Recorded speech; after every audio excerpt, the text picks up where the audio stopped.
बताएं कि public speaking होती क्या है। पब्लिक स्पीकिंग जरूरी है कि आप पब्लिक में ही जाके आप एक मजमा आपने एक क्राउड में आप बात कर रहे हैं और वो आपकी पब्लिक स्पीकिंग है, या इसको किस तरह डिफाइन करें कि पब्लिक स्पीकिंग क्या है? एक्चुअली पब्लिक स्पीकिंग को मैं सिर्फ पब्लिक स्पीकिंग के प्रोस्पेक्टिव से नहीं देखती। पब्लिक स्पीकिंग बेसिकली अगर आप गूगल डेफिनेशंस पे जाएंगे तो डेफिनेटली आप अंडरस्टैंड कर सकते हैं कि वो यही कहा जाता है कि बहुत सारे लोग हों और उनके सामने आपने बोलना हो और आप में वो फियर ना हो, उनसे बात करने का फियर ना हो, और आप जो कन्वे करना चाहते हैं आप वो कन्वे कर पाए।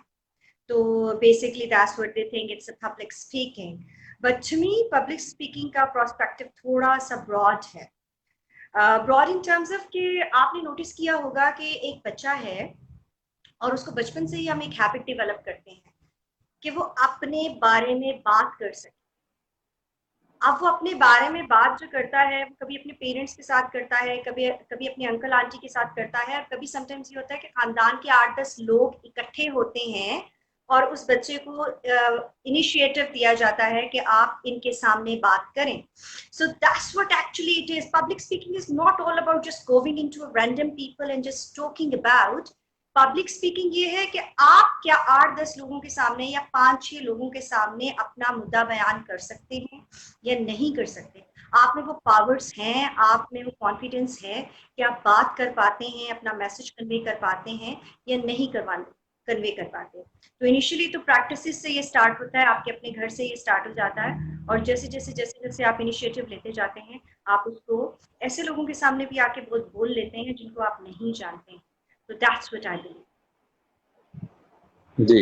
अच्छा, जैसे आपने भी बताया कि एक्सप्रेस ऑफ फीलिंग्स हैं कि आप किसी से भी अपनी फीलिंग्स को एक्सप्रेस कर सकते हैं, that is called speaking.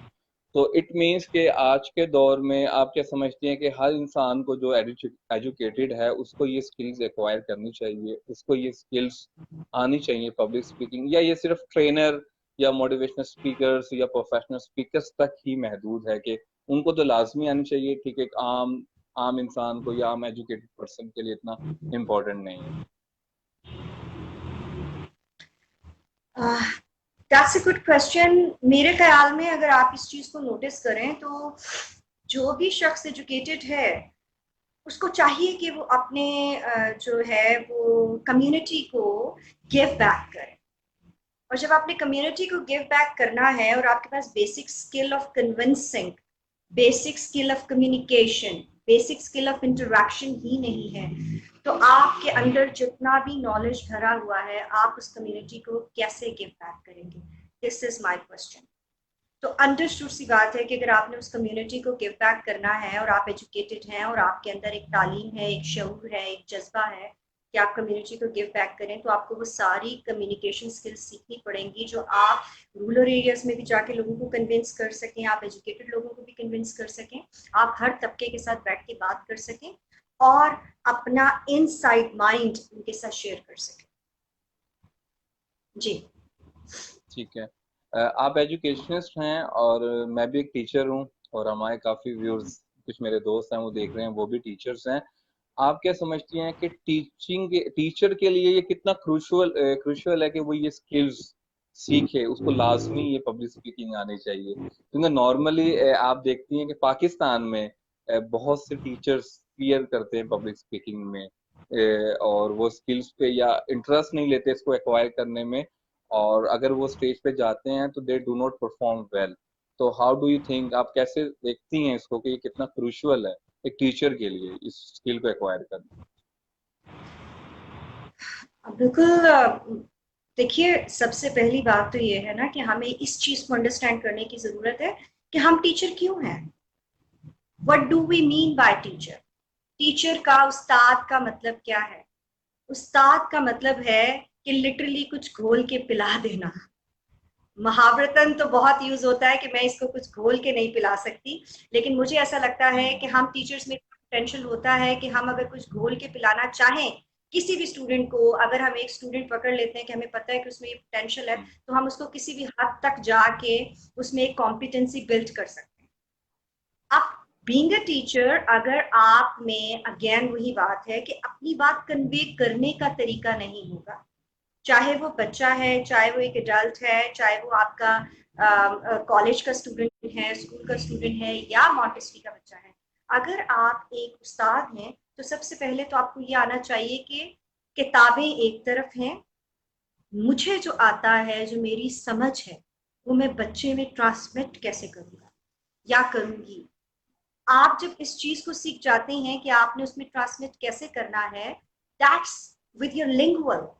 I mean जब तक आप बात नहीं करेंगे, जब तक आप कम्युनिकेट नहीं करेंगे, जब तक आप उसको समझाएंगे नहीं अपने वर्बल एक्सप्रेशन से, अपनी बॉडी एक्सप्रेशन से, अपनी टॉक से, तो it is, I believe it's very hard, any nobody can understand. कोई समझ नहीं पाएगा कि आप क्या कहना चाह रहे हैं।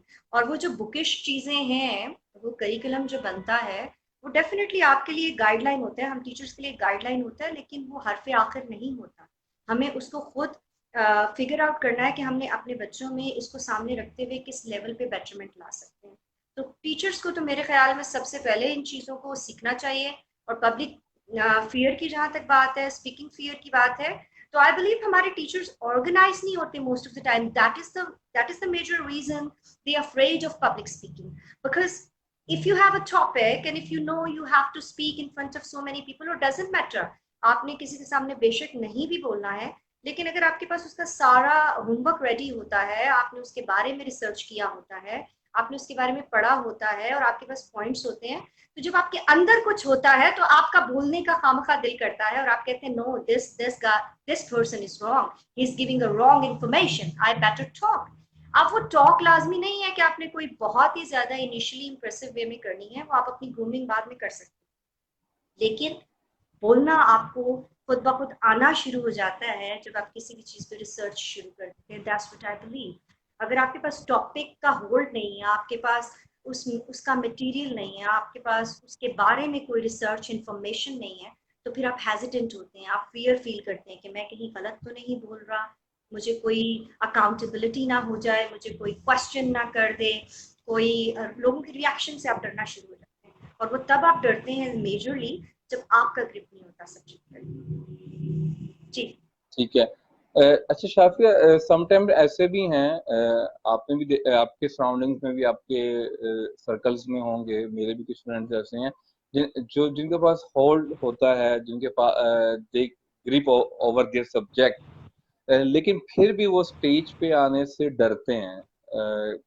फियर होता है उनको स्टेज पे कि अब मैं बोलूंगा तो पता नहीं क्या हो जाएगा, कौन मतलब मैं जो जानता हूँ वो कौन, वो दुरुस्त है या नहीं, मैंने अगर गलत कह दिया तो क्या हो जाएगा, लेकिन वो उसके बावजूद वो ग्रिप भी रखते हैं सब्जेक्ट में। तो आप वो उनको वो कैसे अपने फियर को ओवरकम कर सकते हैं, कि जिनके पास नॉलेज जरूर है लेकिन सिर्फ उनको फियर स्टेज पे आने का है, तो स्टेज फोबिया है उनको कि वो स्टेज पे नहीं आ पा रहे। अच्छा, इसमें ये है कि हर इंसान का अपना एक पैरामीटर है पब्लिक स्पीकिंग का या स्पीकिंग का। तो इसमें ये है कि जिनको एक्सट्रीम एंजाइटी है, या पब्लिक फियर है, या स्टेज पे आने का फियर है, या लोगों के सामने बात करने का फियर है, उनको मेरा तो ये सजेशन है, मेरा पर्सनल एक्सपीरियंस है कि आप उसमें सबसे पहला जो एलिमेंट आप यूज करेंगे वो ये करेंगे कि आपने अपनी इस एंजाइटी को स्नब करना है। सबसे पहले आपने इस एंजाइटी को होल्ड करना है, आपने अपने आप को मोटिवेट करना है, या आपने अपने ऐसे ग्रुप ऑफ सर्कल में बैठना है, ऐसे फ्रेंड्स में बैठना है जो आपको इनकरेज करें स्पीकिंग के लिए। समटाइम्स आप अकेले होते हैं, आप कहते हैं मैं ये कर पाऊंगा, मैं ये नहीं कर पाऊंगा, लेकिन अगर आपका फ्रेंड्स का सर्कल अच्छा है, जो आपको मोटिवेट कर सकें, जो आपको हेल्प कर सकें, जो आपसे कहें कि come on do it in front of me, I can help you. और द सेकेंड ऑप्शन इज कि आपको पता होगा कि बहुत सारी पब्लिक स्पीकिंग की फियर ओवरकम करने की क्लासेस होती हैं। उसमें प्रॉपर, अब जैसे कि मैं खुद पब्लिक स्पीकिंग पे क्लासेस लेती हूँ, मेरा एक करिकुलम है प्रॉपर। और जो लोग स्टेज फियर करते हैं या पब्लिक स्पीकिंग में जिनको फियर है, ये सिर्फ एडल्ट्स के साथ नहीं है, ये 13-14 साल के बच्चों के साथ भी है कि उनको लेसन पूरा याद होता है, लेकिन they are unable to speak up, unable to convert it into their own thing। अपना लेसन जो है वो रट्टे स्टाइल से याद किया होता है, फिर सामने आके भूल जाते हैं, उनको कन्वर्ट करना नहीं आता। हम यहाँ पे मेरे इंस्टीट्यूट में मैं खुद ये क्लासेस लेती हूँ और इसका जो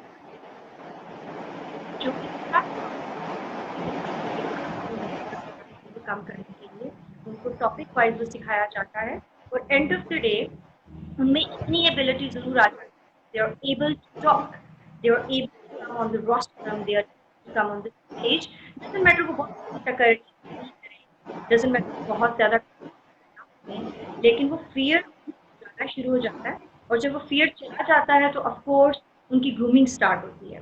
पहले हमने फियर ओवरकम करना है, उसके बाद हमने उनको सिखाना है कि आपने पब्लिक स्पीकिंग है, आपने टॉपिक वाइज कैसे चलना है और आपने अच्छा ट्रेनर या अच्छा स्पीकर कैसे बनना है।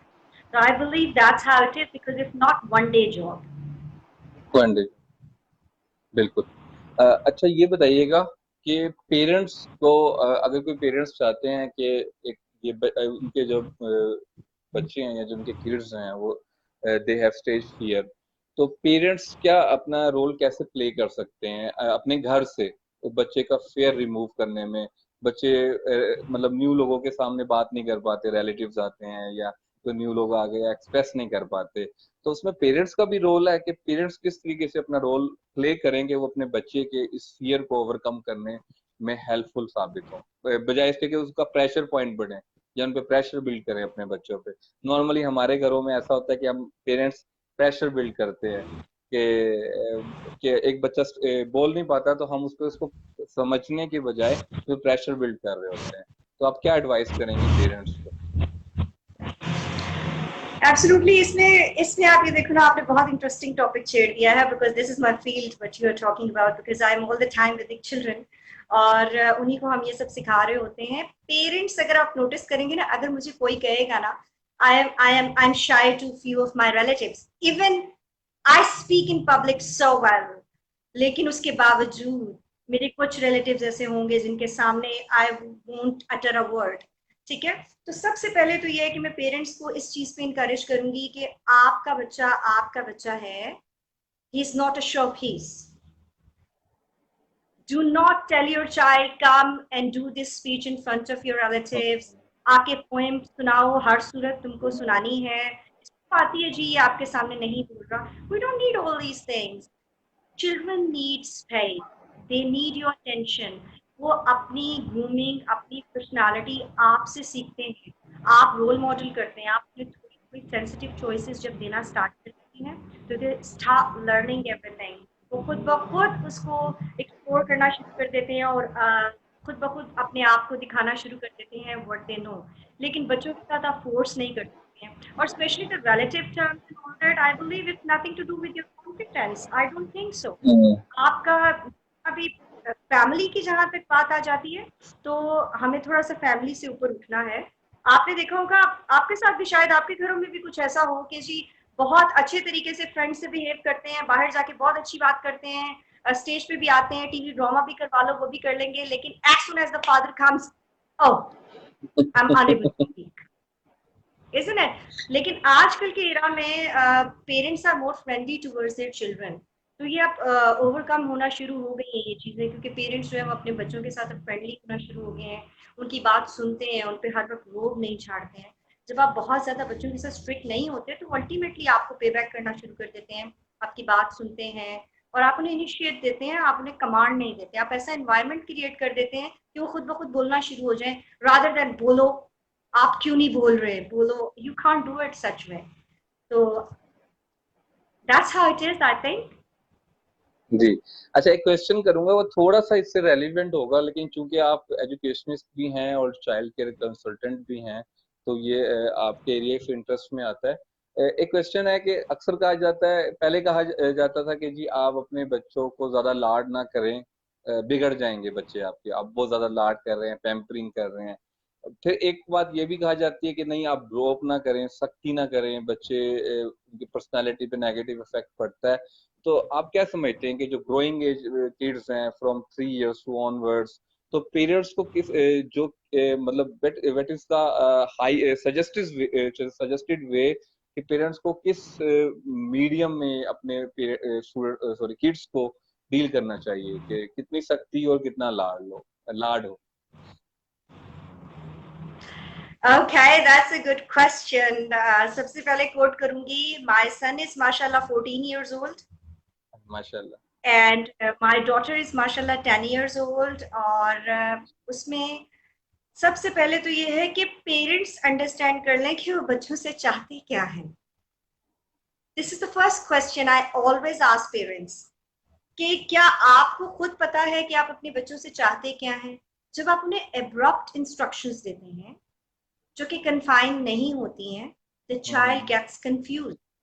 और जब बच्चा कंफ्यूज हो जाता है तो वो फिर आपके ऑर्डर्स को या आपकी कमांड्स को या आपकी चीजों को वो अंडरस्टैंड नहीं करेगा, क्योंकि उसने ऑलरेडी ये कंसीव कर लिया है कि मेरा फादर एक टाइम पे कुछ कहता है, दूसरे वक्त पे कुछ कहता है।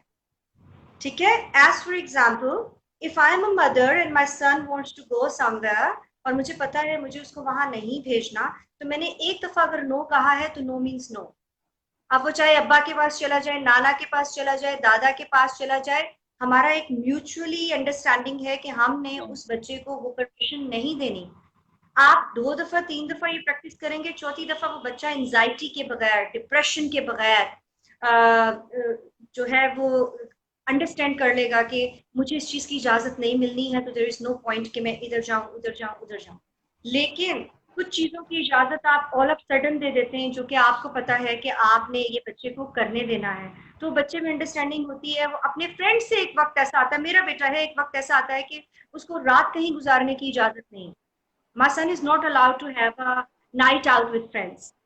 तो वो जब भी बात होती है, first 4-5 times I told him, Moise, it's not, you're not allowed.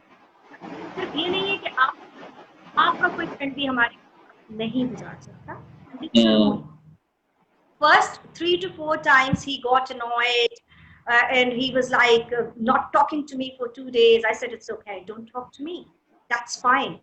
लेकिन you know what, अब वो माशाल्लाह 14 इयर्स का हो गया है, और अब उसने आज तक मुझसे ये नहीं कहा कि मामा मेरा फ्रेंड मेरे घर रात गुजारेगा या मैं उसके घर रात गुजारना चाहता हूँ, क्योंकि उसको अपने फ्रेंड्स को पहले ही कह देता है भाई ये मेरे घर में अलाउ नहीं है, और I don't want to create a scene, I don't want to create a scene कि रोज मामा से कहूँ एक जो नहीं हो सकती। हाँ, वैसे आप जा सकते हैं। सो दैट्स व्हाट, ये छोटी छोटी एग्जाम्पल्स मैंने आपको क्यों दिए हैं कि आपको खुद बाउंड्री सेट करनी है। बच्चे क्या करते हैं, पेरेंट्स पहले इनकार कर देते हैं, जब बच्चा रोता है एंड अपसेट होता है, आपसे बात नहीं करता, घर की चीजों को टांगे मारता है, सॉरी फॉर माय लैंग्वेज, मैं बहुत ओपन होकर बात कर रही हूँ ताकि सब बात समझ सके। तो आप क्या करते हैं, आप अपने कंफर्ट जोन की खातिर, अपने कंफर्ट जोन की खातिर, अच्छा यार इस दफा जाने दो, अगली दफा नहीं भेजेंगे, या इस दफा तो अगली दफा नहीं करने देंगे। द चाइल्ड इज कंफ्यूज्ड, वो अगली दफा भी आपके साथ इसी तरह बिहेव करेगा, क्योंकि उसको पता है कि अगर मैं ये करूंगा तो मेरा ये काम हो जाना है, हो जाएगा। ठीक है, दैट्स द मेथड ऑफ, जिसे आप कह सकते हैं परवरिश का एक तरीका है, कि आप बच्चे के साथ जिस चीज में लीनियंट आपको लगता है उसके लिए बेहतर है, आप लीनियंट हो जाते हैं, जिस चीज में आपको पता है कि उसके लिए अच्छा नहीं है आप उसके साथ सख्ती करते हैं। तो बच्चे को भी पता है कि भाई मेरा इंजॉयमेंट भी हो रहा है, मेरी स्टडीज भी हो रही है, मेरी एक्टिविटीज भी हो रही हैं, और अगर पेरेंट कुछ बातों से मना करता है तो ये हमारी ऑब्लिगेशन है, सेल्फ अकाउंटेबिलिटी बच्चे को सिखाएं कि जब पेरेंट हमारे लिए इतना कुछ कर सकते हैं तो हम पेरेंट के लिए क्यों नहीं कर सकते। ये सेल्फ अकाउंटेबिलिटी बच्चे को सिखाना इंतहाई जरूरी है, कि आप अपने अंदर झांको कि how much we are giving it and how much we are doing it for you. आजकल ये खत्म होता जा रहा है, whosoever people think ठीक है जी कर लेने दें बच्चों को, डिफरेंट में कोई मसला नहीं है, गैजेट चाहिए, आईफोन चाहिए, आईपॉड चाहिए, they just provide like anything, doesn't matter आप अफोर्ड कर सकते हैं या नहीं कर सकते हैं, it's not about that, it's about is it good for your child. और दूसरा, टेक्नोलॉजी से तो आप हट के रह नहीं सकते, लेकिन वही बात है कि आप फ्रेमवर्क बना सकते हैं कि आप इतने आवर्स यूज कर सकते हैं। इसके आप एक कबर्ड रख लें, जैसे कि मैंने अपने घर में एक कबर्ड रखा है, you just need to lock it, और एक टाइम ऐसा आएगा खुद उसमें रख के तो उसको लॉक करके चाबी आपको दे देंगे। You need to practice this things at home, और वो तब हो सकती है जब आप विजिलेंट पेरेंट्स हों, जब आप अटेंशन पे कर रहे हो, जब आप चाहते हो, आपको पता हो कि आपने अपने बच्चे का परवरिश कैसे करना है। कंफर्ट जोन में तो हर कोई परवरिश कर लेता है, ये आपने अपनी बाउंड्रीज के करना है। या जी जी बिल्कुल, ये बहुत आपने बड़ी जबरदस्त बात की, क्योंकि ये इश्यूज ये इश्यूज फेस किए जा रहे हैं। जैसे जैसे अब अगर time, we are living in 21st century, उसके अपने चैलेंजेस हैं और टेक्नोलॉजी के चैलेंजेस भी चल रहे हैं किड्स के साथ। तो ये आपने बहुत अच्छा बताया कि अगर हम एक बाउंड्री सेट कर दें और बच्चे को उसको गाइड कर दें कि ये दिस इज योर फ्रेमवर्क, कि इसमें रह के आप यूज कर सकते हैं, इससे बाहर नहीं, और नो मीन्स नो, तो वो बच्चा आहिस्ता आहिस्ता वो हैप्चुअल हो जाएगा। तो ये वाकई, और व्यूअर सुन रहे होंगे तो आप भी, आपसे भी ये रिक्वेस्ट करेंगे कि आप भी अपने बच्चों की इसी तरीके से ब्रिंगिंग करें, क्योंकि आईटी गैजेट्स जितने भी हैं वो बहुत कॉमन हो गए हैं। हम पेरेंट्स यूज कर रहे होते हैं तो ज़ाहिर है वो हमें देख के बच्चे भी या अपने फ्रेंड्स से अडॉप्ट कर लेते हैं। तो हमें थोड़ा सा हमें एक्टिवली परफॉर्म करना पड़ेगा बच्चों की ब्रिंगिंग में, मुझे इसके कि टाइम गुजरने के बाद हमें डिफिकल्टीज आए। अच्छा, शाफी ये बताइएगा, अभी आप recently you went to Karachi और यू वर इन पैनलिस्ट, तो वो एक्सपीरियंस शेयर कीजिएगा। अर्ली चाइल्डहुड एजुकेशन पे एक वर्कशॉप थी कराची में, वो आपका एक्सपीरियंस कैसा रहा और वहाँ क्या क्या चीजें डिस्कस हुई? The experience was fantastic. Karachi में ये seminar first of its kind इन्होंने अरेंज किया था अर्ली चाइल्डहुड इन एजुकेशन पे। और असल में पाकिस्तान, इस्लामाबाद में तो ऑलरेडी ये सब कुछ हो रहा है पैफिक के प्लेटफॉर्म पे, Pakistan alliance for early childhood, which I am the active member of. और उसमें I am collaboratively working with Pakistan alliance for early child care and education. अब जो सेमिनार अरेंज हुआ था कराची में, उसमें बड़े बड़े एजुकेशनिस्ट आए थे और उन्होंने बात की कि अर्ली चाइल्डहुड और केयर एंड एजुकेशन किस कदर इम्पोर्टेंट है और उसमें क्या क्या इनिशिएटिव पाकिस्तान में लिए जाने चाहिए, वर्ल्ड में क्या क्या प्रैक्टिसेस चल रही हैं और पाकिस्तान में हम कहाँ कहाँ लैग कर रहे हैं, और हमारे इवन जो टीचर्स हैं उनको भी किस लेवल पे ट्रेन करने की ज़रूरत है early childhood care and education में। और सबसे पहली बात इसमें ये आ जाती है कि बच्चे के जो फर्स्ट 4 years होते हैं, they are critical for their child development, because 80% of the mind develops. आपका ब्रेन जो है वो 80 to 85% पहले 4 सालों में डेवलप हो जाता है। और उन पहले 4 सालों में आप बच्चे को जो कन्फाइंड इन्वायरमेंट प्रोवाइड करते हैं, सिखाने की कोशिश करते हैं, वो क्विकली से सीख जाता है, रादर देन कि आप उसको फिर रीबिल्ड करें लेटर ईयर्स में, आप दोबारा से अरेज करके, जैसे कहते हैं ना रबर से अरेज करके फिर लिखना बहुत मुश्किल होता है। मुश्किल है। लेकिन अगर आपके पास एक ब्लैंक पेपर है और उस पर आप जो लिखना चाहते हैं, जो आप चाहते हैं is better for your child, आप कन्फाइंड एनवायरनमेंट प्रोवाइड कर दें, तो हमारी जो यही नस्ल है आगे चल के वो किस तरह से प्रोडक्टिव हो सकती है हमारी नेशन के लिए, पेरेंट्स के लिए, हमारी काम करना है। मैट्रिक में जाके नंबरों पे काम नहीं करना कि मैट्रिक में मुझे नंबर वो लेवल से लेवल से नंबर क्यों नहीं आए, वो कभी भी नहीं आएंगे अगर आप बुनियादें मजबूत नहीं करेंगे।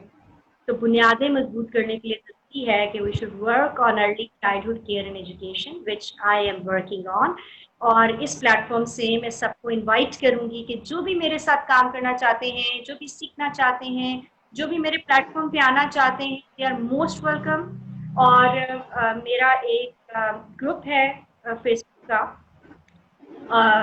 Early child care and education Pakistan, मैं यहाँ पे लिंक भी शेयर कर दूंगी, आप लोग उसको ज्वाइन कीजिए, हेल्प कीजिए पाकिस्तान को early childhood care and education में ग्रो करने की। स्टैंड करवाना लाड प्यार में बच्चों को रख लेते हैं, घरों में आप रखिए, बस वो प्रैक्टिस हैं जो इस्लाम आपको सिखाता है। अगर आपके घरों में वो प्रैक्टिस नहीं है जो इस्लाम आपको सिखाता है, तो आपको चाहिए कि आप उनकी हेल्प करें, वर्ली में भेजिए, अपना मुस्तकबिल बचाइए। चलिए आप नेशन का नहीं भी सोचते हैं, पाकिस्तान का नहीं भी सोचते हैं, बीइंग पेरेंट अपना बुढ़ापा संवारिएगा। तो आई बिलीव के early childhood care and education is that critical. तो कराची में ये सारी बातें हो रही थी और बहुत कुछ हुआ, and I was the panelist, I was the speaker there, और बहुत ज्यादा इंटरेक्शन हुआ लोगों के साथ, अच्छा काम कर रहे हैं लोग, और इंशाल्लाह ताला मुझे लगता है कि बहुत जबरदस्त चेंज आएगा पाकिस्तान में अर्ली आने वाले सालों में अर्ली चाइल्डहुड केयर। इंशाल्लाह, इंशाल्लाह। थैंक यू सो मच, आपने इतना कीमती टाइम निकाला और आपने इतना टाइम दिया, और it was very wonderful discussion and talk. और आई होप कि मैं व्यूअर से रिक्वेस्ट करूंगा कि अगर आपको अर्ली चाइल्ड के हवाले से जितने भी प्रॉब्लम्स हैं या कोई सजेशंस हैं तो आप शाफिया से कनेक्ट हो सकती हैं और उनके फेसबुक ग्रुप ज्वाइन कर सकती हैं।